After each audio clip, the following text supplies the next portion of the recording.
আসসালামু আলাইকুম।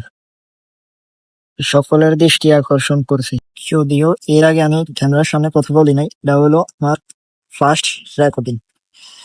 সকলে ক্ষমা দৃষ্টিতে দেখবেন। এই রাস্তা হলো কান্দি গ্রামের প্রবেশ পথ। বিশেষ করে যারা মাঠে কেয়ারিং করেন, তাদের একজনের লাভের জন্য অনেক মানুষের ক্ষতি হচ্ছে। যেমন ধরেন, মাঠে কেয়ারিং এর সময় মাঠের কিছু অংশ এই রাস্তার মধ্যে জমে থাকে। পরবর্তীতে বৃষ্টি হলে পুরো রাস্তাটাই নষ্ট হয়ে যায়। তখন মানুষ চলাচল করার মতন সেই পরিস্থিতি থাকে না। গাড়ি তো পরের কথা, আপনাদেরকে ভিডিওর মধ্যে দেখাচ্ছি কি রাস্তাটি। আর যারা বাইকার আছে তাদের জন্য তো আরো কষ্টদায়ক। এখানে গাড়ি চালান প্রায় অসম্ভব।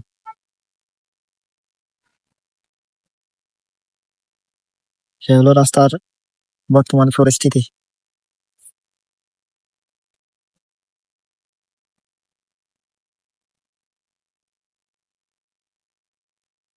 যারা আপনারা এলাকার দায়িত্বশীল আছেন, তাদেরকে অনুরোধ করছি, যদি কোনো প্রকারে এই কার্যক্রম বন্ধ করা যায়, তাহলে রাস্তাগুলো অনেকদিন টিকানো যাবে।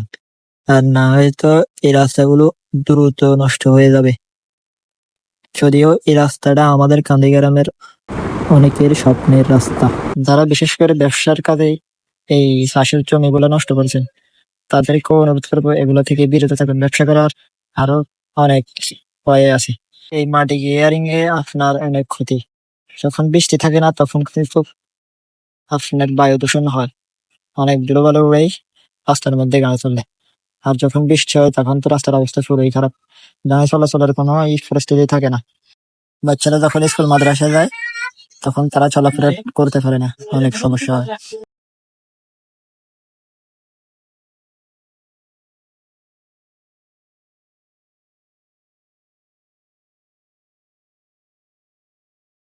এই দুই ভাই কিছুক্ষণ আগে অ্যাক্সিডেন্ট হয়েছে।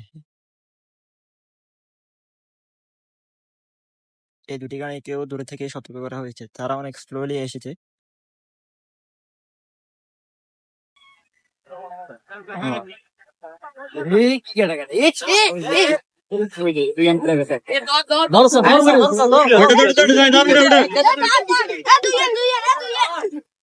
এটা জানি তো রে, পুরো দেখছি তো। আর একটু দূরে আইছে না, দূরে আইছে মানে কাইট না সোজা ইয়ে তো একটু 19-20 হলে নিতে পারবেন, কিছু করার নেই।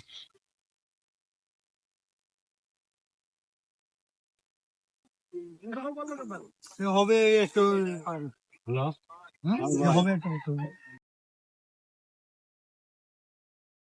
রোডের দোষ না, যারা মাটি টানে তাদের দোষ।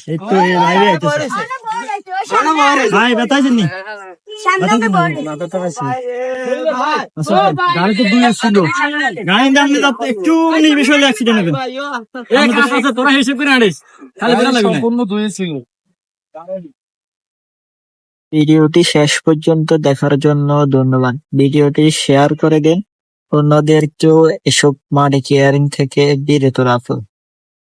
ধন্যবাদ। আসসালামু আলাইকুম।